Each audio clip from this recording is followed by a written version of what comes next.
मैं अभी बिहार म्यूजियम में हूँ, पटना के बिहार म्यूजियम में। और ये कागज़ की कश्ती नाम से एक reacting memories of boyhood exhibition by Rajesh Ram यहाँ पर प्रदर्शित किया गया है। राजेश राम खुद हमारे साथ हैं। राजेश राम पर पहले भी मैंने लिखा है अखबारों में। और राजेश राम पीरपैंती के पास साहेबगंज के रहने वाले हैं। राजेश राम जी, बहुत बहुत आपका स्वागत है। और थैंक पहली यू थैंक बार इतने बड़े स्तर पर आपकी कृतियाँ यहाँ पर लगाई गई हैं, बिहार के लोग देख पा रहे हैं। You yes. एक्चुअली ये रेट्रोस्पेक्टिव शो है, तो मैं सर के साथ पहली बार मिला, फिर कई बार मिला उससे पहले अंजनी सर के साथ। अंजनी सर के साथ, जो म्यूजियम का डायरेक्टर है, जनरल ऑफ डायरेक्टर। तभी रिसेंटली मेरी उनसे मुलाकात हुई थी आर्ट फेयर में। तो उन्होंने मुझे देखा और काफ़ी समय से मेरा काम वॉच कर रहे हैं वो। तो उन्होंने कहा कि आप तुम भी रेट्रोस्पेक्टिव शो कर सकते हो, तुम्हारा भी एज हो गया है। तो मैं जो थोड़ा हम थोड़ा सा देखते भी चलते हैं। हाँ, तो मैं सोचने लगा कि नहीं, सही कह रहे हैं सर, लगता है करना चाहिए। तो मेरा तो ऐसे भी ये जो आप ये दिखा रहे 3 टर्म का शो मैंने दिखाए हैं। मैं अर्ली पीरियड्स का, जब मैं बीएफए से पहले का जो मैं मूर्तियाँ बनाता था वो पीरियड्स है। फिर सेकंड फेज है मेरा जो ड्यूरिंग बीएफए, जब मैंने बीएफए कर रहा था पटना में, उस समय का है। तीसरा जो है, जो मैंने प्रोफेशन आर्ट फील्ड में प्रोफेशनली मैं काम शुरू किया, तो उस फेज का काम है। ये सब जो दिख रहा है ये सब ब्रॉन्ज का है। हाँ, ये सारे ब्रॉन्ज है। और मैंने कुछ जैसे गांव के जो सिंपल जो फॉर्म होते हैं, जैसे बचपन में मैंने खेला कूदा या कहानियाँ सुना, मुहावरे सुने, तो मैंने जो भी नाव पेड़ वृक्ष, उस सबको मैंने अब एक कनेक्टिंग शो में ऐड किया हुआ है। तो आप देखेंगे ये बच्चा है, सिंपल सा, सीधा सादा। और इस बच्चे के बारे में आप बताएं। हाँ। ये बच्चा अपने आप को एक रिलैक्स पोज में है, थिंकिंग कर रहा है कि हमारे फ्यूचर कैसा होगा। तो एक फ्यूचरिस्टिक बच्चा है, जैसे माथे पे आप देखेंगे पूरा ऑर्नामेंट डिजाइन जैसा कुछ बना हुआ है। तो उससे वो इंडिकेट करता है कि हम फ्यूचर के बारे में भी हम सोच सकते हैं अपने आप को। हम अंदर भी चलते हैं, अंदर बहुत सारे बिल्कुल, अंदर बहुत सारे चीज़ें हैं इनकी। स्कल्पचर हैं, देखिए। ये सब पंचतंत्रा स्टोरी पे है मेरे बने अच्छा, हुए ये भी। स्कल्पचर। हाँ। हाँ। और और ये भी ये भी खूबसूरत है। बैलेंसिंग स्कल्पचर है, एनिमल और ह्यूमंस के साथ एक अच्छा तालमेल बैठता है। बैलेंसिंग। हाँ। ये खूबसूरत सा आपने यहाँ लगाया ये है, इसके देखेंगे, बारे में बताएं। ये मैंने प्रेग्नेंटली लैंडस्केप मैंने बनाए हैं। ये बीज के अंदर भी बीज है, जो हमारी धरती है काफ़ी उर्वरा है। तो मैंने इसमें दिखाया, इसमें जो कलर मैंने खेले हैं, जो आपने देखेंगे ब्लू टोन है, जो इंडिगो ब्लू, तो वो दिखाता है कि हमारे जो S T C O B C का कलर हम ब्लू मानते हैं। और एक कास्टिज्म के ऊपर थोड़ा मैंने दिखाने का प्रयास किया। मैं काफ़ी डिटेलिंग नहीं है, मतलब ठीक है, वो उतना ही बोलना काफ़ी होगा। ये किस तरह का वर्क है?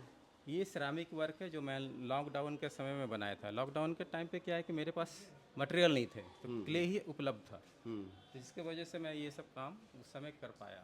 ये हिप्पो है। हाँ, ये भी हिप्पो है। क्योंकि मैंने उस समय हिस्ट्री का काफ़ी स्टडी की, तो थोड़ा सा इसमें आप इंडर जो भी खुदाई के दौरान, एक्सप्रेशन के दौरान जो भी चीज़ें निकलती है, वो टोन आप इसमें देख पाएंगे। ये सारे उसी सीरीज का ये काम सब है, भी उसी तरह है। उसी सीरीज का काम है।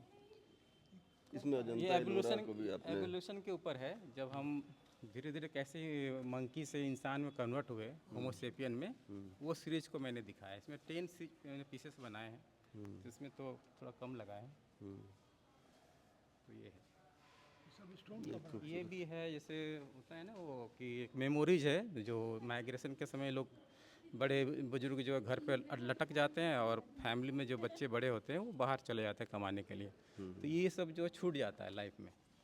इसलिए ये आप देखेंगे ताला का फॉर्म है, तो मतलब एक मुहावरा है ना, सब चल गए बूढ़वा लटक गए वाली बात। तो वो है इसका मुहावरे का सेंस।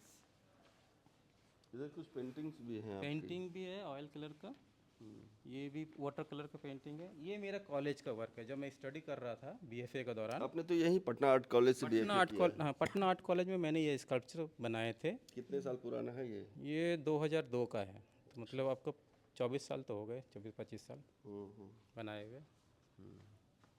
ये सब पेंटिंग नहीं है, ये उसी दौरान की? उसी दौरान का 2004 की पेंटिंग है ये सब। हम्म। जब मेरे पास स्पेस नहीं था तो मैं पेंटिंग शुरू किया था, तो पेंटिंग कर रहे थे। और दूसरा रीज़न था कि मैं इतना पटना में एग्जीबिशंस नहीं देखे थे, जो कि दिल्ली में इस तरह का एग्जीबिशंस का है। ये सारा जितना देखोगे आप गैलरी में शो हो रहा है, उसी का इमेजेस को मैंने क्लिक करके बनाया है। ये भी आप स्टडी वर्क है, जब मैं कॉलेज में पढ़ रहा था तो उस समय का ये स्कल्पचर है, ये सिरामिक वर्क है। ये भी काफ़ी पुराना है, ये भी काफ़ी पुराना है, 2001 का है। 2001 इधर फिर ये सारे ब्रॉन्ज सारे ब्रॉन्ज स्कल्पचर है।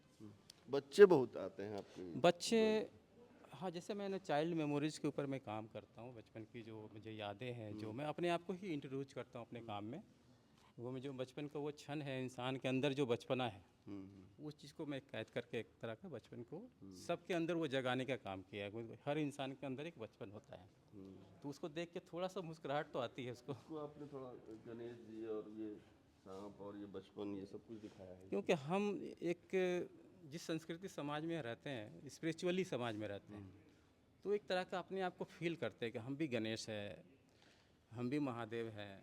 तो एक वो बचपन की वो यादें हैं। ये क्या है ये सब? ये भी स्टडी वर्क है, प्लीज़ इसको टच मत कीजिए। कौन मेटल का है सब? सारे ब्रॉन्ज है। तो ये मैं स्टडी कर रहा था बीएफए का दौरान, तो मैंने कुछ एक्सपेरिमेंट किए थे गॉड एंड गॉडेस के ऊपर, क्योंकि मैं मूर्तिकार था, ट्रेडिशनल जो देवी देवता की मूर्ति बनाते हैं। तो वो मेरा एक्सपीरियंस था बचपन से, मतलब पहले इसका, कॉलेज से पहले का, तो उसी को मैंने नए रूप में ढालने की कोशिश की थी। ये काम अंजनी सर के कलेक्शन में है। अच्छा, ये जब मैं कैंप में काम किया था तो एक दिन का काम है ये करके दिया था। ये कुछ मैंने कबीर के दोहे पे मैंने किया था, पोथी पढ़ी पढ़ी जगमुआ, ढाई अक्षर प्रेम का पढ़े से पंडित हो। तो उसके ऊपर मैंने बुक्स को लेकर हार्ट शेप मैंने इसमें प्यार, सारे बुक्स ही हैं। ओरिजिनल बुक्स है ये सारे। इस सीरीज के काफ़ी काम मैंने बनाया, 30-40 पीस, काफ़ी कोई बड़ा स्केल में भी किया था, जो कि दुबई में जाके अच्छा सेल हुआ ये काम। ये सारे ड्राइंग है मेरे, जो अब तक थोड़ा थोड़ा जो ड्राइंग कलेक्ट कर पाया, उसको मैंने डिस्प्ले करने की कोशिश स्केच की है ये। सारे स्केच ड्राइंग जो भी कह लो। और भी बचपन की बहुत सारी, ये भी देखिए, ये सिरामिक में है लग रहा है क्या? ये अपनी फ्यूचर ढूंढ रहा है। सिरामिक है? नहीं, ये कोल्ड कास्टिंग इसको बोलते हैं, अच्छा। जो मेटल डस्ट से बनता है। ये हॉट कास्टिंग हो गया मेटल, ये कोल्ड हाँ, कास्टिंग। वो डस्ट जैसा इसमें। हाँ, आप देखेंगे इस सीरीज का ये सारा डस्टिंग वे में किया हुआ है। ये बड़ा खूबसूरत है। ये बैलेंसिंग है। ये भी वही है डस्ट वाला। ये भी डस्ट वाला है, ये भी डस्ट वाला है, इपॉक्सी के साथ मैंने मिक्स करके बनाए हैं। ये भी कैनवस के ऊपर है, और पेपर पल्प वो पेपर मेसी को लेके मैंने किया था। ये वेजिटेबल लैंडस्केप है। अब ये सारे वेजिटेबल्स का कलर जो है इकट्ठा हो गया है। अच्छा, ये भिंडी है, बैगन है, गाजर है। वो दिखाया है कि कुछ एंटिक चीज़ों के लिए, क्योंकि सारे कलर एक जगह इकट्ठा होकर पुराने हो जाते हैं, लोग उसी रूढ़िवादी में अटके रहते हैं।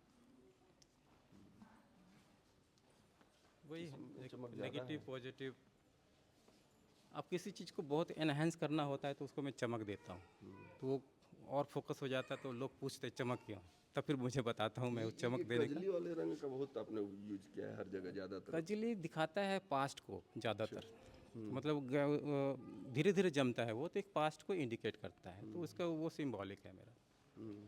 तो अब जैसे ये वाला काम है, इसका टाइटल है, मुहावरे के ऊपर है, जल्दी से देर भली। अच्छा।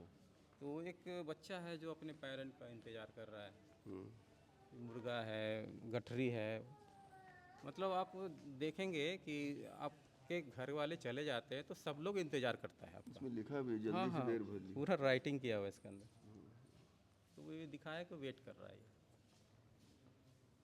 घर का वॉल भी किस आपको, फॉर्म में है? ये फाइबर ग्लास, फाइबर है। ये भी फाइबर ही है। ये भी फाइबर ग्लास में। इस पे क्या लिखा है? जैसे मैं छाती पे मूंग दलना, तो मैं जैसे बचपन में जो हमारे कल्चर में जो है कि मुहावरा यूं ही सटायर में कह देते हैं, तो जो भी मैं जैसे मैं फार्मर बैंक फैमिली से बिलोंग करता हूँ, तो बचपन में मैंने भी खेती वेती की है साथ में मिलके, तो मैं दिखाया कि एक बच्चा जो मासूम होता है वो थोड़ी सी भी गलती को भी एक्सेप्ट कर लेता है, कान पकड़ लेता है और मुस्कुराता रहता है, तो उसको तकलीफ नहीं होती है अपने आप को तो जो सिचुएशन है उस सिचुएशन से कैसे निकलना है, कष्ट है, दुख है, सब है, तब उसमें भी अपना वो स्माइलिंग देता रहता है। उसमें माफी। ये है घर के मुर्गे दाल बराबर। अच्छा, इसका सारे टाइट मुहावरों को अपने बच्चों पर हाँ, ये मुहावरा किया को मैंने रिपीटेशन दिया है, जैसे कि मंत्र जैसा कैसे रिपीटेशन होता है, उसी तरह से एक रिपीट कर दिया है सारे तरफ कि आपको वो छप जाए बॉडी में, क्योंकि आपका मेमोरी में हुआ हर बातें जो बचपन में बीती होती है ना वो छपी रहती है, तो वो दिखाने का मैंने प्रयास किया। बच्चों की और भी अब जैसे ये भैंस वाला काम इधर देख लें हम लोग थोड़ा। ये भी मासूम बच्चा है। ये अपने आप को पूरा साइलेंट खड़ा है, मौन अवस्था में। ये भी उसी सीरीज का है, अच्छा, सपनों की उड़ान इसमें लिखा है पूरा।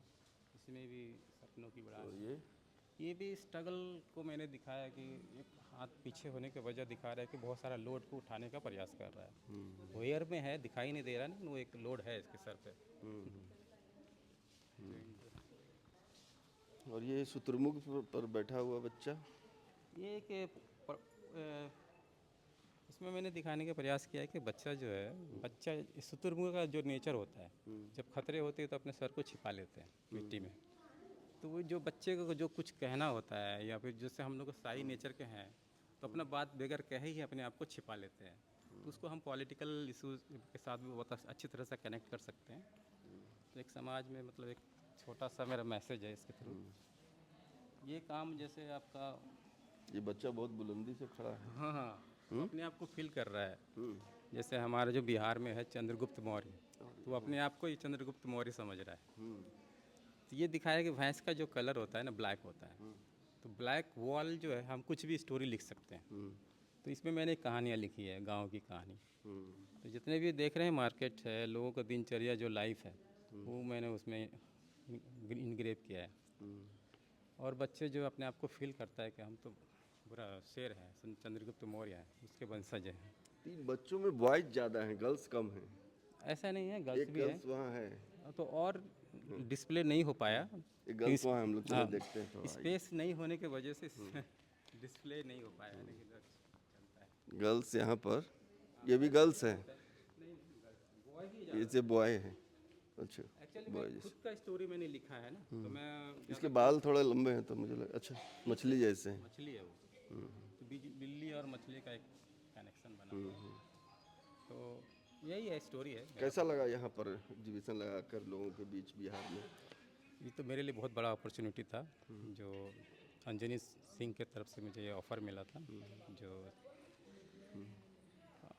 तो मैं ये कहूँगा कि मैं शुक्रिया अदा करना चाहूँगा अंजनी सर का भी, और हमारे गैलरी एक्चुअली स्पेशली मैंने ये जितनी भी ऑर्गेनाइज हुई इस वो उनके वजह से हो पाई है, पायलट आर्ट गैलरी, तो उन्होंने ये पूरी तरह से फंडेड किया है, इस शो को सपोर्ट किया है, और इसकी वजह से शो संभव हो पाया है। मुझे उम्मीद है आगे से गर्ल्स को भी आप इसमें शामिल करेंगे। तो गर्ल्स भी मैंने बहुत बनाए हैं, ऐसा नहीं है, क्योंकि मैं इसमें अपना कम ला खुद पाए। का स्टोरी लिखा है ज़्यादातर, तो इसीलिए बॉय ज़्यादा दिखते हैं।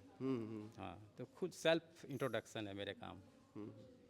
तो हमारे साथ राजेश राम थे, और राजेश राम के काम में कितनी विविधता है, कितने तरह के काम हैं, और सोच में भी कितनी विविधता है, ये हमने दिखाने की कोशिश की। और यही वजह है कि राजेश राम का ये एग्जीबिशन बिहार म्यूजियम में अभी लगा हुआ है, आप भी इसे आकर देख सकते हैं। ये कब तक है राजेश जी?